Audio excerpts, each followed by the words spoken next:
Cherchons le fruit de l'esprit bien-aimé. Il se trouve dans Galate. Si tu veux le connaître. La joie. Shalom, shalom, topesi mbote partout ozwami.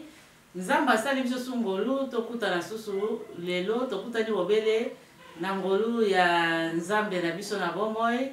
Tokuta ni susu lelo topambola mina nzela ya Pasteur auti France Mikolo penza tozana limapamboli ya mingi penza topambola mi ya mingi. Shalom papa. Shalom maman, Nzamba pambola yo. Amen. A pambola pe bandeko nyonso ba Olanda biso partout dans le monde entier. Amen papa. Papa, on se présente combo. Oui, na zali bongo Pasteur Miko Bachika. Amen. Les guerriers Mobundi Molongi. Amen. Eza kombo nanga. Miko Bachika, les guerriers Mobundi Molongi. Naza bongo basé mingi na France. Mais ba église est un peu partout. Donc voilà, si on se retrouve on a émission les 9 fruits de l'esprit na Hollande. Amen. Na Hollande, merci papa. Wana papa totikeli o maloba. Je pense lelo to lingi to lobela bongo o itali libala. Amen. Libala eza likambo ya lisekite, eza likambo ya mukete. Libala eza eloko oyo nzambe ye moko a salaki. Coutume esalaki libala te, bakoko basalaki libala te, mairie esalaki libala te, église esalaki libala te, nzambe nde asalaki libala. Donc, ils ont parmi les premières institutions où nous avons sali. Donc, ce qui veut dire que les balles, ils ont eloko ya kusaka na ngote. Donc, les balles, ils ont eloko oyo ya kuzwango penza na mutuya. Pour les balles, ils ont cadre oyo nzamba tie mutu azwa esengo, mutu asepela. Yango nzambe koloba, celui qui trouve une femme trouve le bonheur. Oyo azui les balles, azui esengo. Donc, on comprend que libala eza cadre oyo esengeli mutu aza na esengo. Tant tozotala même na vie omona papa uti musala tant so aswani kuna to musala lekaki makasi tant azozonga na ndako na ye eza place oyo esengeli azwa kimia azwa esengo mama yambie mwa bizu papa alongoli manto papa vanda nini oza mabwelia nanu omoni eza place esengo libala eza eloko moko penza ya esengo.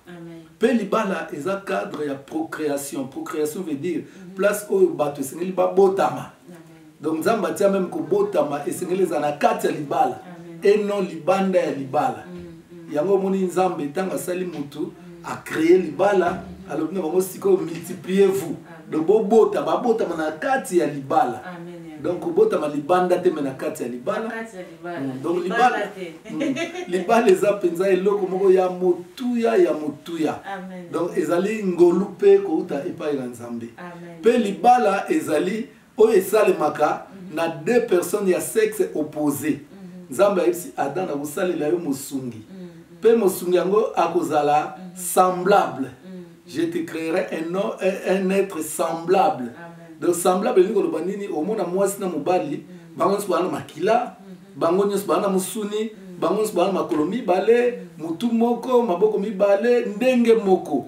Donc okomona bato baza ndenge moko mais eza na biloko to bilembo musuna banzoto na bango ekeseni oyo ya mwasi ya mobali mais physiquement bazaka neti presque ndenge moko. Les autres c'est libala eza ya entre bato mibale o baza identique. Donc, on va cocaniter, mais baza lokola ndenge moko. Donc, bato te comprendre que ça mwasi na mobali. Donc, en dehors ya makambo na lobby, je ne trouve pas le libala. Libala nzamba salango pona mobali na mobali te, mwasi na mwasi te. Pour les autres mona et pas na France ba bengango mariage pour tous. Donc, mwasi akobala mwasi, mobali akobala mobali. Na okisu na mboka moko kuna babi même mbwana opo kokobala ye.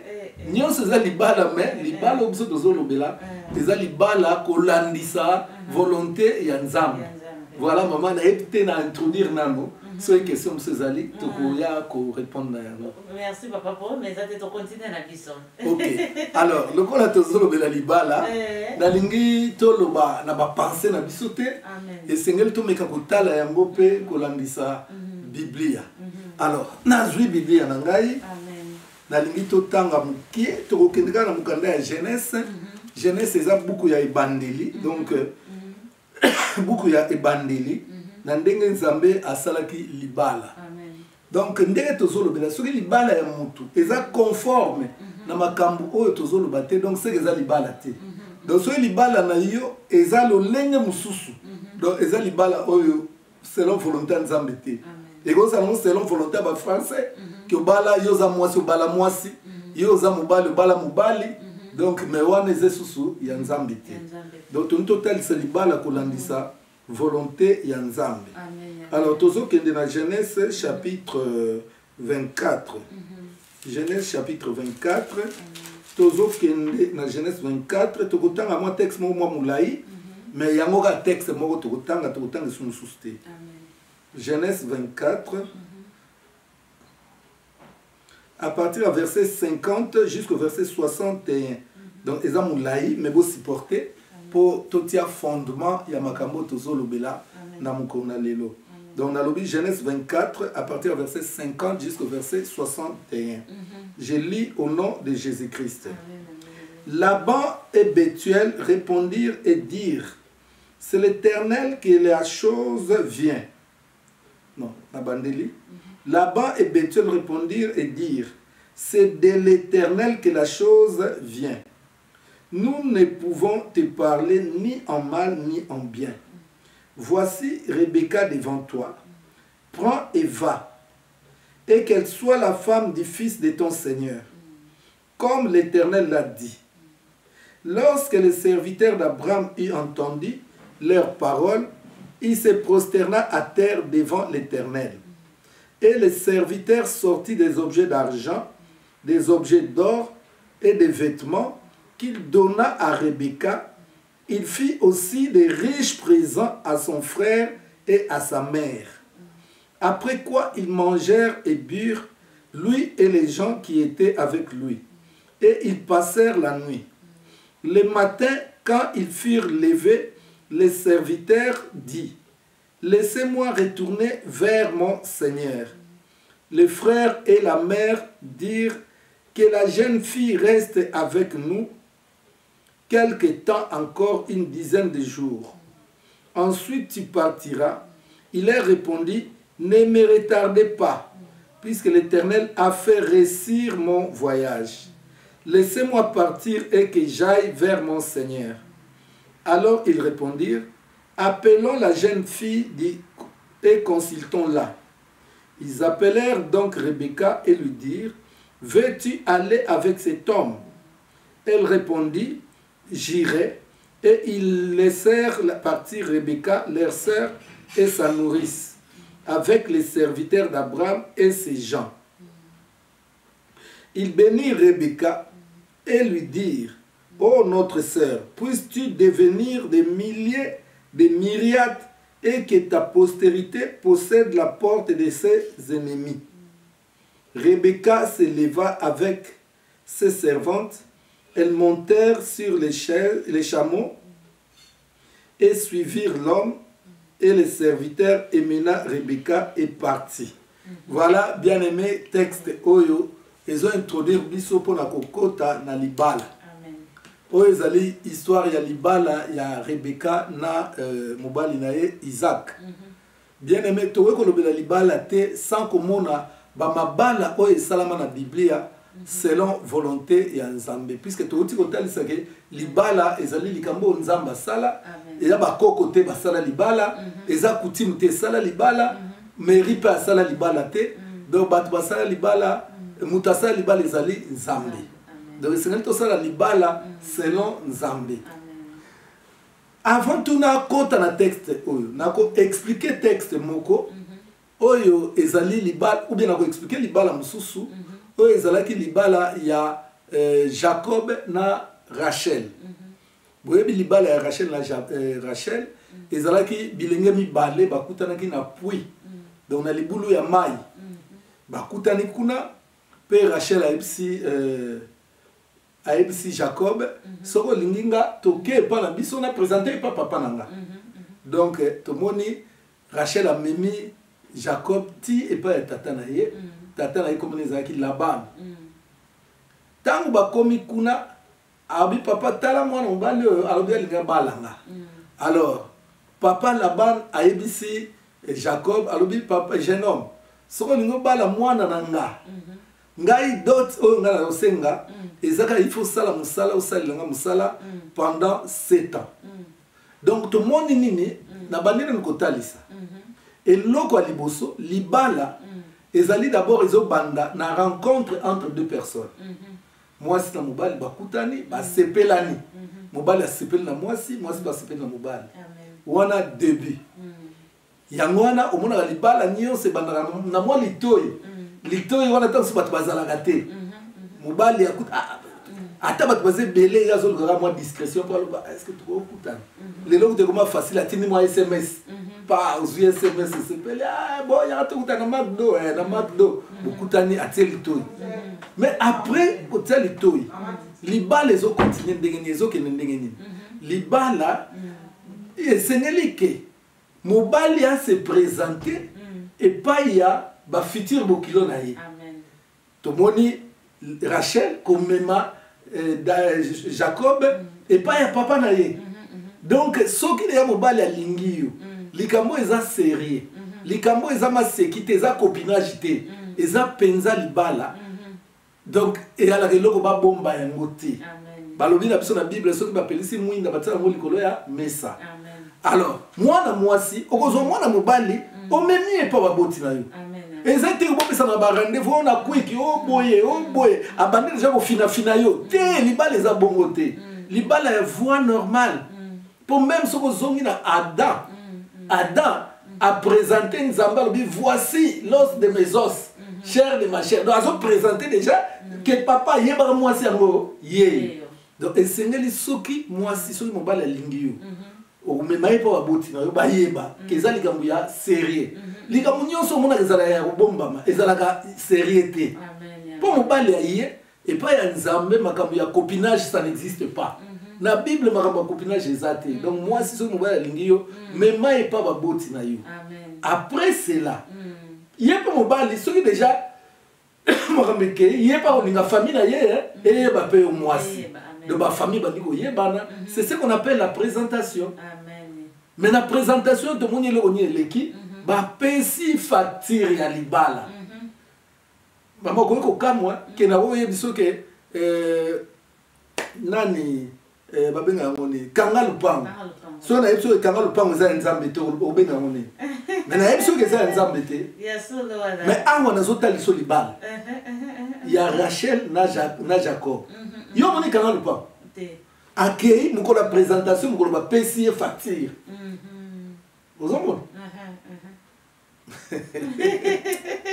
nayebi ke kotuna bakestion nakende nano nakende bakestion donc kanga lupango ezalaki te donc présentation na yango naka kanga lupango bapesi facture papa soko okoka ozwi mwana biso soko okoka no te tika na yo makambo kanga lupango soki siko mobali akangi lupango akei kuna ake okutana na Marie José asepeli na Marie José mais yo asakangaki yo na lupango osuka wapi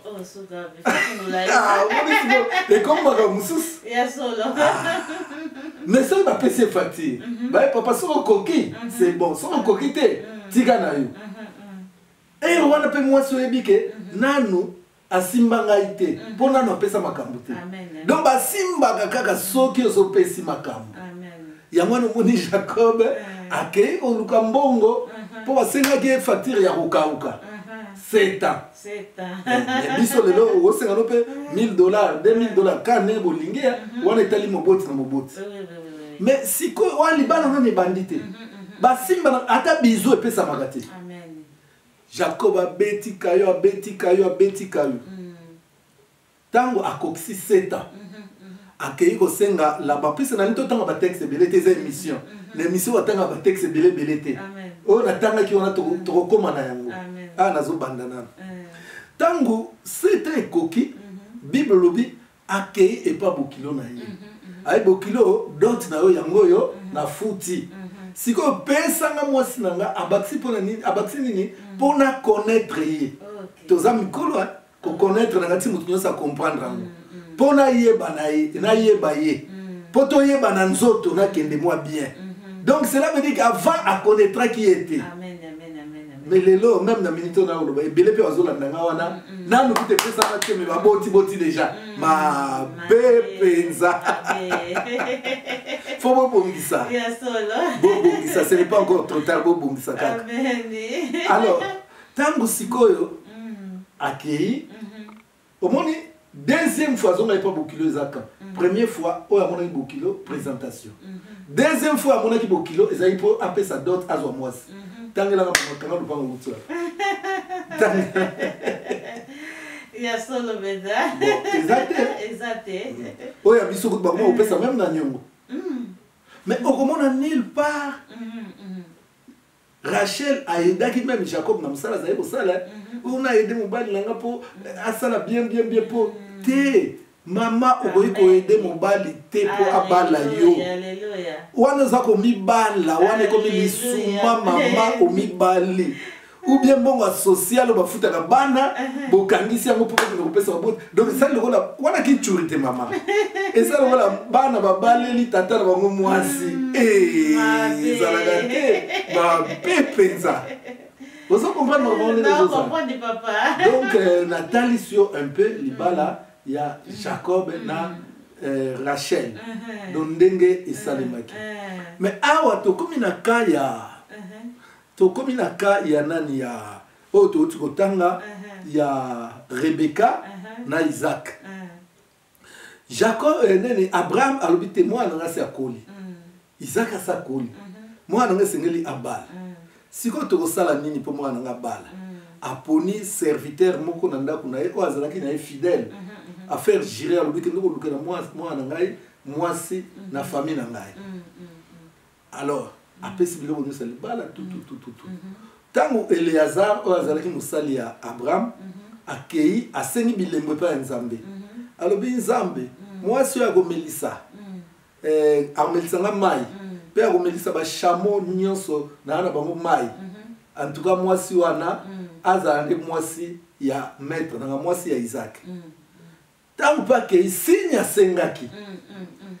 asengaki alobi oyo akomelisa nga mai mpe akomelisa bashamo bamelaka mai ebele mpo otondisa shamo moko apamba mai eza blague te et puis en plus eza mwana mwasi donc mwana mwasi asala mosala oyo donc signe moko tokobenga yango impossible mutu mpe ayebi oyo tasala mosala ndenge wana mais ye ntango akei signe wana ekokisami cela veut dire mpo na koyeba mwasi na yo to koyeba mobali na yo kokende kaka na motema boye te oyebi lelo tozomona na mokili bamibali mosusu batiaka mwa likasa na lolemu ayepa ti oyo litoyi mbala moko amvute yo ndimi senga Nzambe signe balobi Nzambe alobaka ntina mitema na biso senga Nzambe alobela yo mais lelo okomona mwasi mosusu papa nasengaki signe nini osengaki o papa nalobaki soki abengi nga kaka lelo pa wana ndimika ya mobali nanga me mama ye alingi ye akobengo kaka ti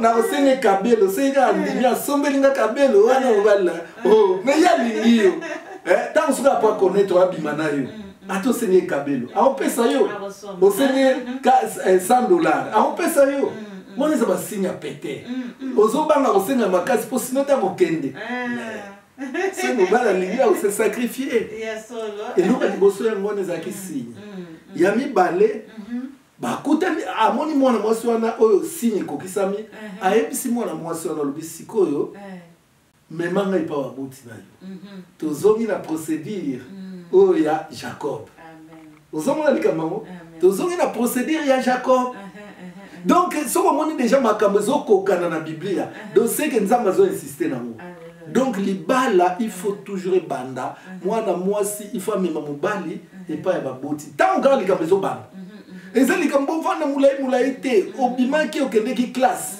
mobali moko atelemisi na nzela alobi alingi yo mpo motema ne tuti anga mpe nalingi ye mpe yebisa ye aya komona baboti na yo ekomi rendez-vous na bacoin na bamcdonald na bakfc te wana ekomi mabe epuis likambo ngo ebombama esali inane wana ekomi mabe eza mabe na bible tomoni ebombamaka te ekendeke direct epa waboti ekokende direct epa papa na yo mpe ya molimo paster tala frère wana église azolinga ngai oui mais yo ozobomba nini mwinda soki epeli batika likolo ya mesa.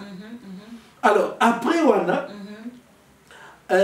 alobi memanga epa baboti ntango bakomi epa baboti base présente bango biso toye comme baenvoye ya Abraham mpo tobayela mwana na ye mwasi ozomona mpo bango bazali korepresente Isaac babi toni tobayela mwana na ye mwasi atindi biso mpona yango yango wana tosengaki nzambe basigne oyo tosengaki nzambe ekokisami yango wana sikoyo ifo tobala mwana mwasi oyo akokisi basigne ye tosukisami ke aza mwasi ya Isaac yango wana bazwi biloko bayaki nango bapesi biloko sikoyo ntango basilisi batuni ntango bapesi biloko ezosymbolize dot d'abord avant batunaki nanu mwana mwasi babengi mwana mwasi est-ce que mama tala bato oyo biso toyebi bango te balobi ke balingi babala yo est-ce que makambo nazoloba botanga na biblia puisque natangi texte eza molai botanga yango bokomona makambo nazoloba eza te nazoimagine te balobi bato oyo basepeli na yo balobi ke balingi babala yo d'ailleurs yo moto omemeli biso bango est-ce que oza d'accord mwana mwasi awi wi ngai mpe na ndimi azoloba na ndimi na miso baboti na ye mpe na miso bato bayaki eza lokola famille ya Isaac mwana mwasi mpe alobi ngaya na ndimi ondimi bible elobi ke ntango mwana mwasi andimi ale bato wana Eleazar na bato bayaki na ye babimisi biloko bapesi d'abord ye moko mwana mwasi bazwi mpe biloko ebele bapesi baboti lokola tata ya Rebeka akufaka bapesi bagrand frère na ye oyo bazorepresente famille na mama na ye mpo mama azalaki bapesi mama bapesi bagrand frère donc mama na bagrand frère bazorepresente mpe famille donc bapesi bango lokola dot mpo bango kabela bango poni baya bandeko te donc bapesi bango lokola dot ntango bapesi bango lokola dot bango mpe batuni mwana ndimi yango omonaka na famille na biso na bafamille na biso ata na coutume soki olingi obala mwasi ntango bato bakosolola daye ngai nalobaka bato wana on dirait bazali baafricain mpo bamindele bayebi makambo te mais bato wana bazali bato mwindu te mais on dirait baza na coutume na biso ngai namoni bamosusu bayaki bakongo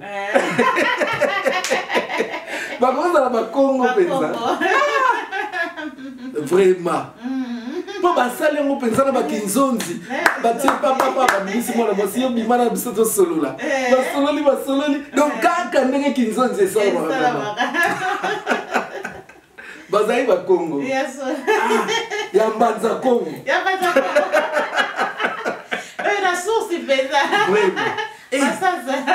babimisi nanu mwasi ali bango basololi baye kobenga mwasi nakozongela kotanga yango ya boye ntango natanga yango nayoka esengo mpoko boye ngabi donc biso toya bayuda ya solo ale ntango basololi esili babengi mwana mwasi tala biloko oyo est ce que yo balobi ke balingi babala yo oza d'accord oyo naza d'accord omonaka na coutume na biso ntango so bakozwa ta babi mbongo yango wana soki oza d'accord zwa pesa tata na yo soki oza d'accord masanga yango wana verse melisa tata na yo omona esalama eka ndenge wana ntango basilisi bapesi bango biloko nyonso mwasi andimi nakende kaka ndenge mpo na biso ezalaki ale bible elobi bapamboli mwana mwasi nzela natanga yango kaka puiske nyonso nazoloba eza na kati mais fo totanga mpe yango bato bamona mpe wana à partir à verset 58 non à partir à verset 57 voilà là na 57 balobi boye alors ils répondirent appelons la jeune fille et consultons-la donc tant bapesi bango biloko bango babi te tobenga mwana mwasi ye moko aya koconfirme ke andimi makambo mpo biso tozwi kinzonzi babala okaa bongo te mama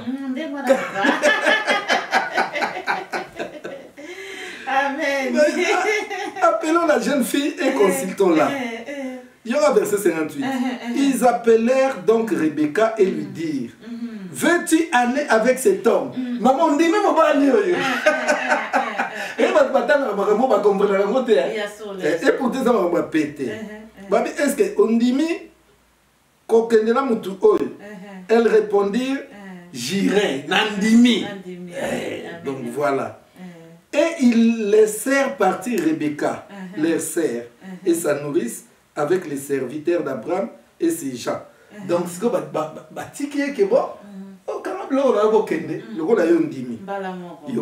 Yoka verset 60. Ils bénirent Rebecca et dirent, ô notre sœur, puisses-tu devenir des milliers, des myriades, et que ta postérité possède la porte de ses ennemis. Babi, si comme moi, fukama to pambola yo, mwana fukami, ale babandi ko pambola mwana biso kende bota bana mibali, bota bana basi, banguna na onyeso baza na sena yo. Ozomona libala ndenge ezosalema mama. Libala ezosalema ndenge wana. Libala ezosalema ndenge wana. Donc ezalaka te ke osepeli na mobali yo moko ko mikotisa te.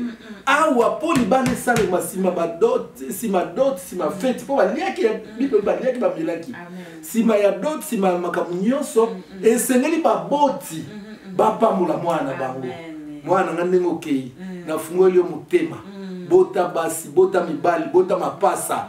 Lelo ndenge okei na ndaku wana, ndaku na bino efuluka. Ezanga kwanga te, ezanga fufute. Donc maladie ezalate. Baboti il faut bapambola bana. Yango wana lelo mama tozomona mabala ya ndenge na ndenge. Libala bandi na église. Est-ce que libala bandaka na église? Libala eza na famille. Libala eza na famille. Awa pasteur ni azalaki wa. Pasteur azalaki te. Libala eza loko ezo banda na famille. Baboti basepela. Bazui ba droit na bango. Ale siko ba libérer mwana.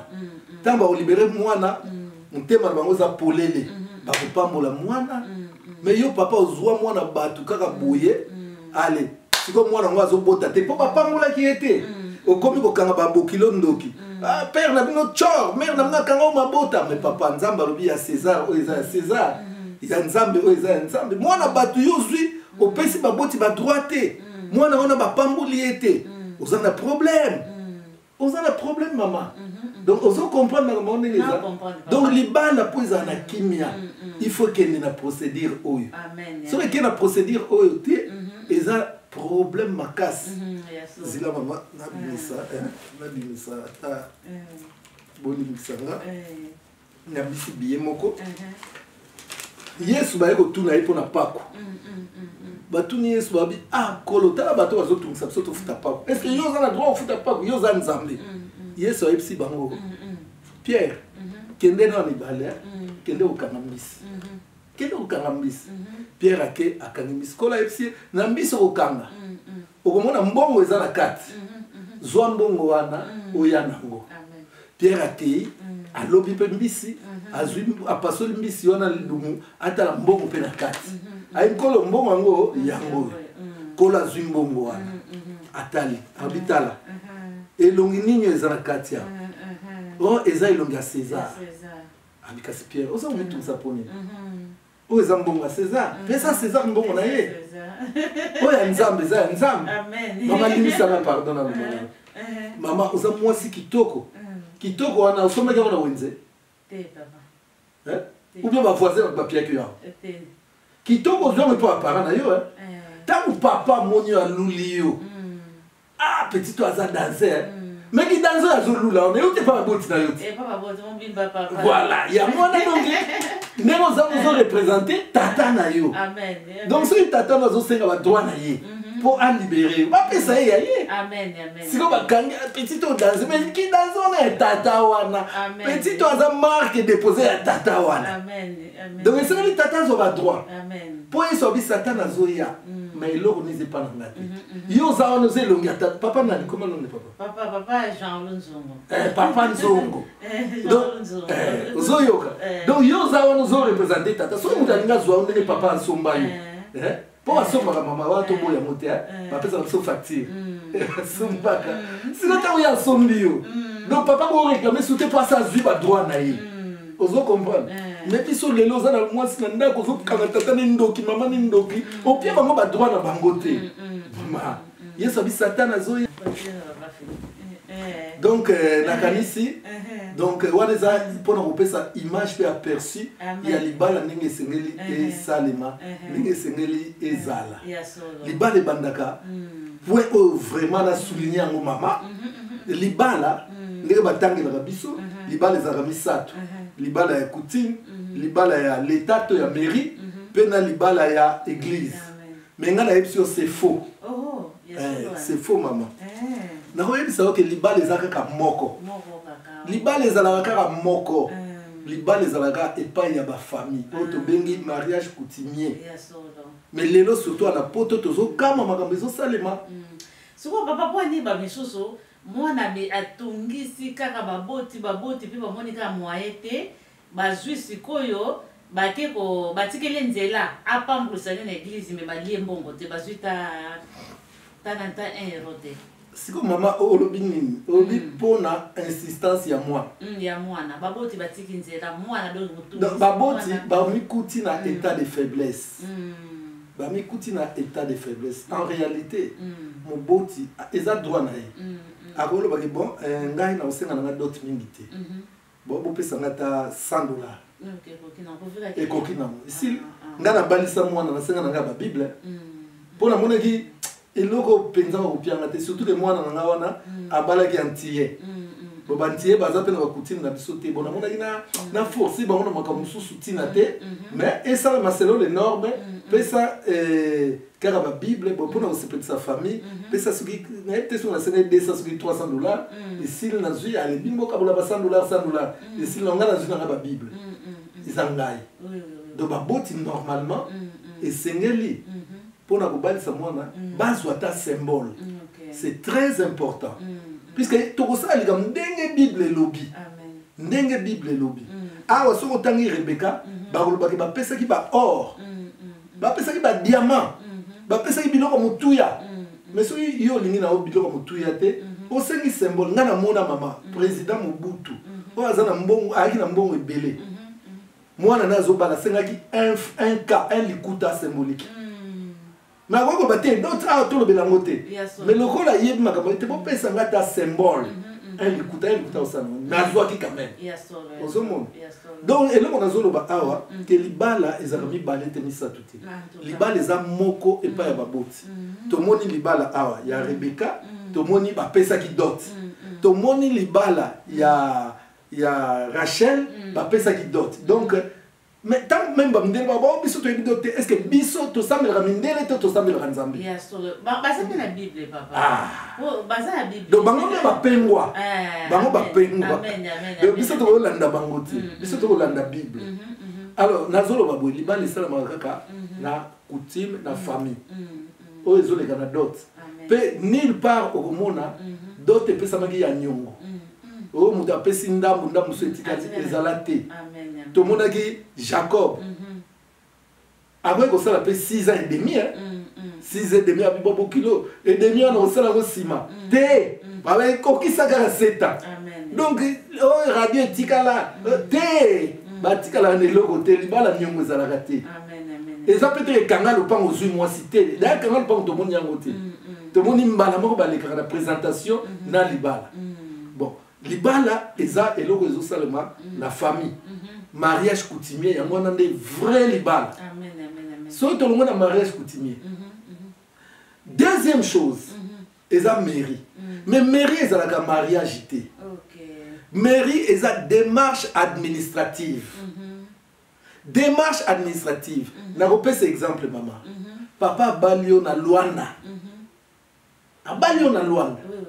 mais ntango koya awa mpo boconfirme ke mwasi na ngai ye akomemo na mairie sikoyo na mairie asalaka nini bino ozobenga yango mariage akosala mariage civil te mariage civil te démarche administrative ake koprésente yo na l'état tala banda lelo boyeba mwasi na nga ye aye Donc, naze susu, célibataire te, na komi mari. On comprend que ça démarche administrative. Net biso na France, au Bokei, allez, tant qu'on a la mairie, madame, il y a solo, moi, oui, bon, ça la bisou pas. Et si, allez, na souka, bo signer, allez, bah, c'est nos livrets. On a dit, ça démarche administrative. Et ça mariage. Amen, amen, amen. Bah, te belé, bazo bosana. Bazo, bah, on ça mariage civil. Des mariages civils, les a ratés. Amen, amen. Et ça, des démarches administratives. Qu'on présente, moi, si on a l'État, bah, y baké. Moi, si on a na kombo ya nzongo, bah, on a nzongo, bah, tiens, comme on bali na ye. Comme madame boy. Donc, administrativement, comme madame. Il y a un moment, en même temps, on libala, et koufaka, na mairie, on va changer combo. Pour ça, démarche administrative. Bon, dans l'église, c'est quoi? Au mariage religieux, ça a raté. Dans l'église, ça, bah, français, bah, bien au clair. Bénédiction nuptiale. Donc, cela veut dire, les ballots, tout ça, la famille, la biso. Tu même bien, moi, pas l'État pour l'État, yeba. Si on peut te y moi, pas un Zambé, pour Zambé, à Pambo, la biso, les ballots, on a besoin de Pamboli. Il y a une bénédiction nuptiale. Donc, bénédiction nuptiale, dans les Pamboli, à l'Ibala. Amen. Donc, bazo ça la confusion. Ba mususu lokola basala ki mariage civil teto démarche wana te. Pona bango et d'ailleurs on a bala été dans l'état ba yebi été. Ma belle. Voilà on va tiki maluba ta so ça la tuna. T'es vraiment bien vraiment pour ba musu bazalaka mobala salaka. Mais avant na mwana bato abala yete. Eza mabe papa osungi côté ko osungi déjà osungi ba mibale belé pour moi ça comme ye il faut balayer pour moi na baboti ba yebiete ba msuba za ba kutoni kaka na poto kaka donc ba kangana kaka donc ba benga ngo libala wala za libala te so expliquer mon papa donc ba te belé ba ko pambola mango vraiment merci nzama zo ko continuer papa. Si on a le banini exact na babe ba étape nous sommes ça photo sali la yango mais to yebake sans koleka na coutume de mariage coutumier les restes wana eza na tinate et pas nzambe eza fro donc to ko banda kutu malamu kutu tant na kena na l'état te na kena na église te mais na coutume ba pesa mbongo na tu ko tel soli ko mbongo elongi ya César pour ngala boza tata na yo nana kindoki nanga mais mobali aye azuyo ake obotisa yo moment te uta favoriser na kindoki na bandolia yo ba opesenzela mais soki mobali ya pianga mbongo azuyo ngana bi oui zwa mwana nga ba bi d'abord oui na binezala oui non na binezala non. Et puis, tant oiseau, il y a atteint le malédiction, et comme malédiction sans cause. Puisque bah, si va payer ça, il bon alia. Atteint lobby. D'abord, il a repéré ça bien maman. Oui, mais la nature ne vous enseigne tel pas. Au moins, na makamu auto moi na mokili. Tant mutazo ça la même démarche administrative wana. Bazo changer moi na kombo. Moi na tata wana, balongole comme tata wana. Et comme kombo ya mobali. Donc cela veut dire que papa tu n'as plus droit na kata makambo pour ozumi loko na yo. Amen. Vous comprenez? Donc Seigneur bandeko oyo nango leki makambo boyete. To bosala ki ngondenge sengelité. Eza passe pe maona comme mona mawa mama. Okomona batu feti munene. Oh libala. Nzokande eza na okakanga lupa. Mais kanga lupa ah to moni yangote. Est-ce que tant Jacob a ko se présenter par Laban. Yo moni feti zalaka. Fete zalaka te zalaka mukolo oyo ya kobala. Ozomona. Donc tozo sala makambo o ngala benga bo sali bor na bino benga mo libala. Mais autant vraiment nzambe ezala mo libala te. Donc nalingi na bakisa. Ko bakisa ko lobaboye.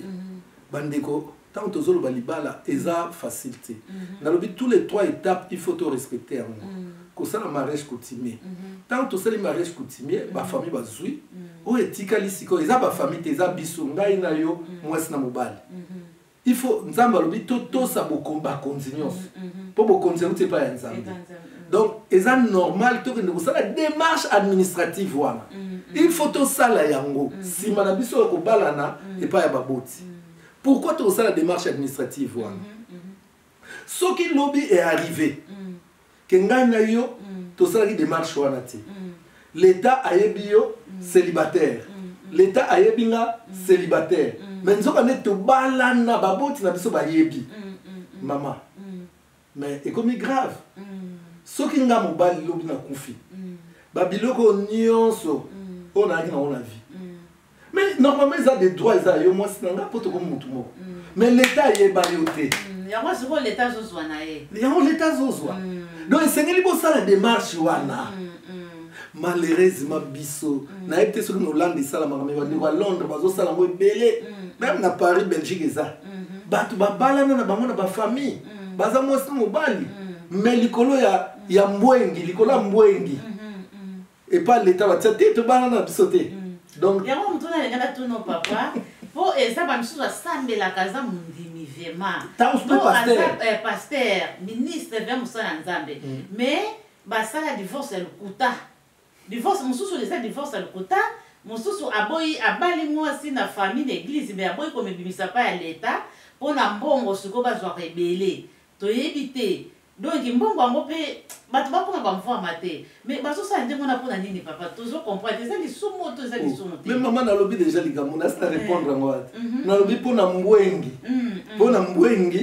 e ba wangani l'État e bi bangote oh il faut ça la démarche wana pour ndenge nazozongela mwinda so ba pelisi bataka likola misa mais oya bango ba bomba tangu susu komona mwasi aza na ndako na ye mobali aza na ndako na ye ali mobali aza na ndako na ye atia bato ali akoma kovanda na ndako ya mwasi bagi balongola pour l'État yeba babala na photo pe na photo bakotia te mama pour soki assistance sociale akoti atali mais eza mawa soko bandimi mingi babetsaka yango mama bako bandimi mosusu mpe bakoma kolandala bango biso tosalaka pe ndenge mama nazoyebisa o eza mawa yango na obi likambo ya mbwengi tomoni Ezau azalaki na ye kulutu mais na kibokulutu ne awangani na ye yango mpo bapia ye mbwengi mpo nzala eleki donc biso mpe ntango bato basala yango eza mpona kozwa mbongo mbongo wana yango ande mbwengi te mais lobi mama komona ke mobali no abali mwasi mosusu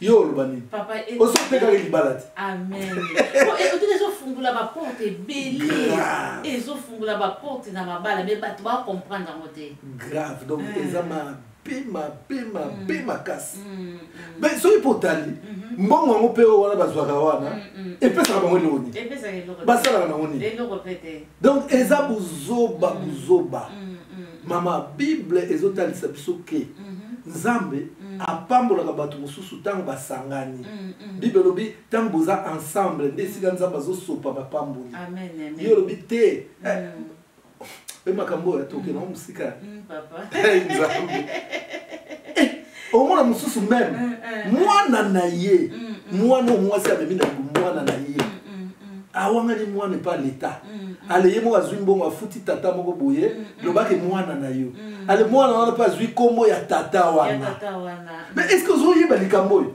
est ce que oyebi influence ya kombo na vie ya moto soki nzambe achange bato mosusu bakombo mpo ayeba kombo mosusu ya malédiction ezali et puis bible obi wi na bino ezala wi non na bino ezala non ntango yo boyi mwana wana mpo mwasi azwa mokanda yo kanisi nzambe aza apte te acapable te ya kopesa mokanda Sarah akomaki bobange amonaki akobala lisusu akobota esu te azwi agar apesi mais ye moko Sarah ayekobota mpe badega ti lelo tozovivre yango à cause ya likambo wana keba epuis nga namoni bato ebele tata wana oyo bapesaki mbongo mpo adeklare mwana sukasuka aye mpe koregularize ngo akomi makango ya mwasi wana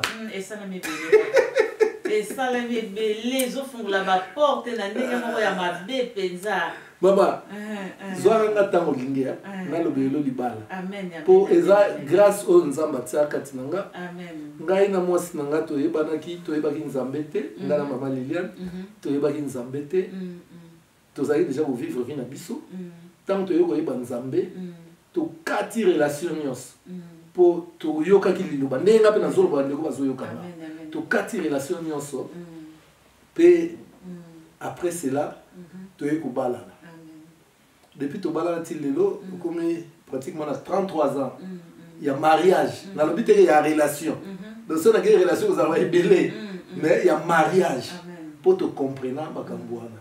Donc nazalaka apte ya kolobela mariage. Nazana expérience ya mariage. Na ebi mozindo ya mariage. Donc mariage to nazolo bango na lokola mbisi kati ya mai. Donc domaine moko na lobela lokola mariage na délivrance ezate. Par exemple na makambo nzamba salanga penza ngolu. Amen. Nzamba salanga ngolu. Église to memaka libala na biso na église. Pourquoi? Puisque tous on a besoin nzambe à protéger bana, à protéger libala, à protéger nyos. Yango tous soit libala na biso to uti na ngona coutume. Pour coutume kuna kindoki peze belé. Tous on a bana musu babali mais wazo botate. Pour la coutume non pas c'est pas que veste ba pesa ke modèle on a linga ki ngote. Ozo mona makabeze belé. Yango tous soit libala to memi yango na église. Ngana sina pambola tala mabala na bureau na ngai. Amen. Bato habité pasteur to nous sommes fait souté tala kaka l'essentiel ka pambola biso. Allez na bureau na ba une alliance. Ba ina ba alliance na bango ngana bengi ba collaborateur na to vandi allez to ça le la kilt na kilt te ba fuka mais pas aller yo loba quand to ça dans l'église pas ici les aller papa to fungoli bureau na frigo na to fungoli frigo na bureau to melimo ba ji moi gâteau ici libala sala na bureau boyebité tant aussi na bureau to kiti na église na kilt to côté que boyebité ba to ba auto bala na ko amen on va benga na kongo bo siamisi kaka bo voilà et ça obligé te et ça la fête monene amen tant to ça la fête et ça plaisir na biso pourquoi ça ne peut fêter comme peut beaucoup ça la fête comme peut ça la boyeka kilt après kilt ba pamboli bino est-ce que vous obligé pour la ta robe ya pembe et comment ma wapi amen te on a tika bonzenga da biso tant to bala na ngana mama liya na église ezalaka église na biso ezalaka na mibeko makasi moi s'il faut kitambala sur la photo mona mama so nzamba lingi na peso photo otalisa mona o insera na vidéo to balana mama lilana kitambala église wana et alaki moi si maquillage té elote au mona penza donc pe et alaki permis que moi si alata robe ya pembe ya alata ga la mane olati ya bleu alata la mane ya bleu tout ça normal bon les loyo na konda l'église te échanger dans le côté pour l'essentiel papa mbola gibis amen c'est ça amen eza vraiment ndengwana nzamba zolo ko mo papa to sepeli mingi to pambola misusu ya ebele na nzela ya papa to pambola mingi vraiment papa miko bachika il faut me sala kana go faut me sala kana go papa ya solo la pression de voir au kanga kombo na bien papa miko bachika les guerriers ya solo ndi bolongi amen amen nzamba zolo ko mo papa ya ebele en tout cas to landa kana musika to landa bino na musika na mama siko bolanda na pembeni penza to pambola bino ki semaine no so banda dimanche to so pambola vraiment ya mingi vraiment na mama en tout cas ai nzamba pambola mako le cadeau que moi que bozala bien bovanda bien bozala bien boza témoignage ona mutunyo soto penza ndakisa ya malamu pona kolanda lelo mama bato belé mibali bazo réclamer basi bazo réclamer moi c'est monika mobali kitoko boya comme azala o wana pazo lingaye bonga il faut la ate omi kotanda est-ce que après bengo libala ozo benga pe mon mari wana za mari na na Hollande bo benga ni na Hollande my man est-ce que ça man na yo te pas la mani na yo nazo zongi so na voix normale même papa yo vanda na mwana bato zo benga my frau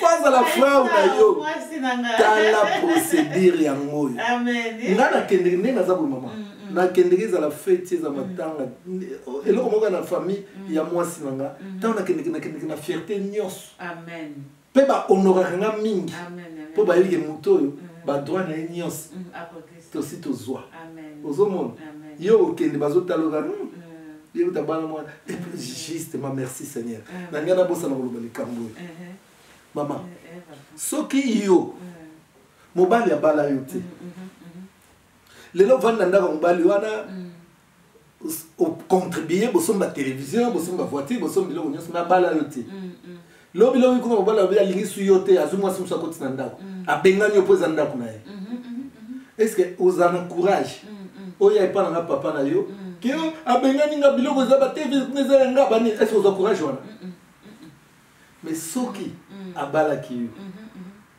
libala kufa boete to benga famille na ye to bengi famille na yo sasangisi bango to lo ba makamwa libala to bongisa libala ya bana mais soki loko sala mate ozo sala musala ya punda yo fele baba la yo za pour la sécurité na yo ça la peut démarche administrative après ça la démarche administrative après pour mobali bobala na te na famille bobala na te na l'état na église loko te ale yono ba ko pese mbonga kino tonganda kuna Afrique atonga tina kombo na ye bon lobby azumwa simso akoti kuna biso famille no to lobani ezo sala ma papa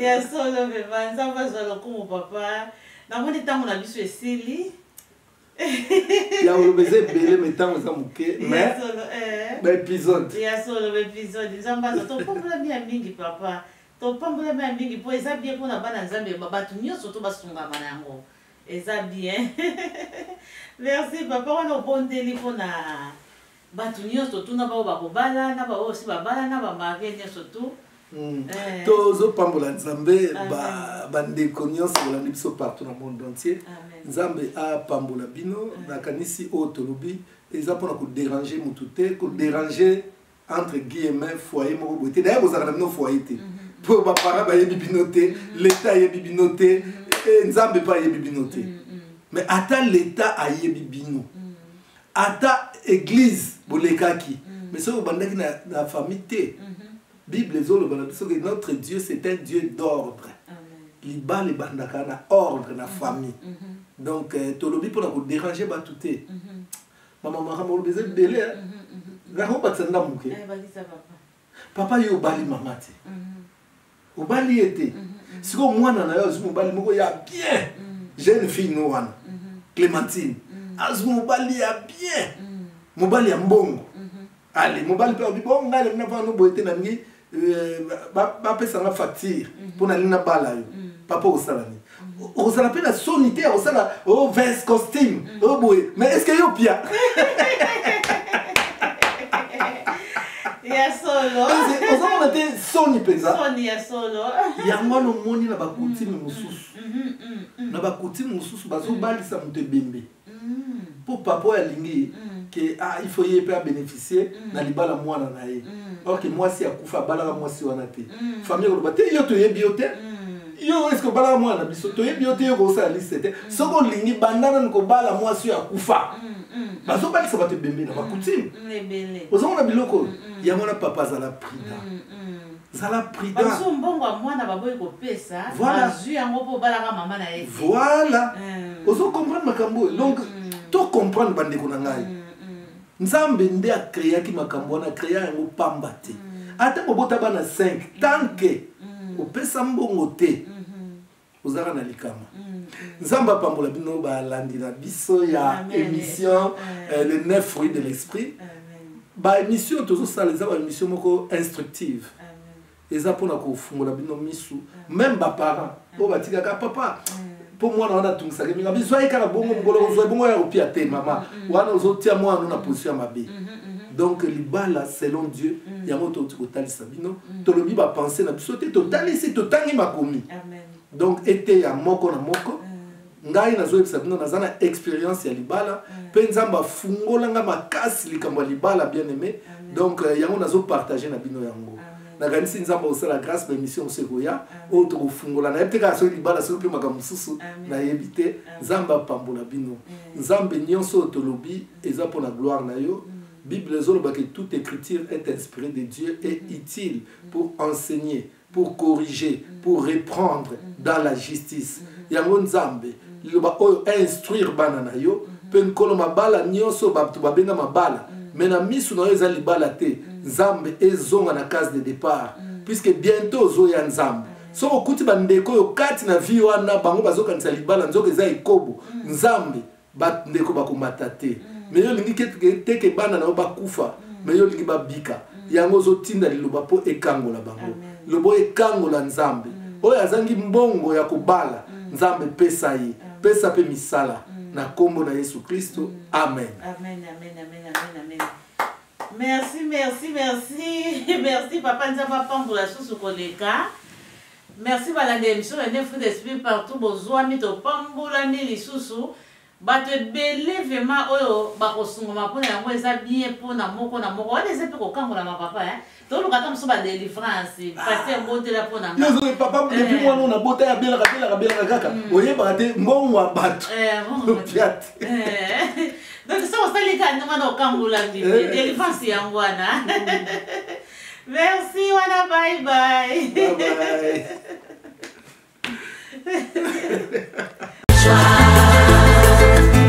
La paix, la patience, la bonté.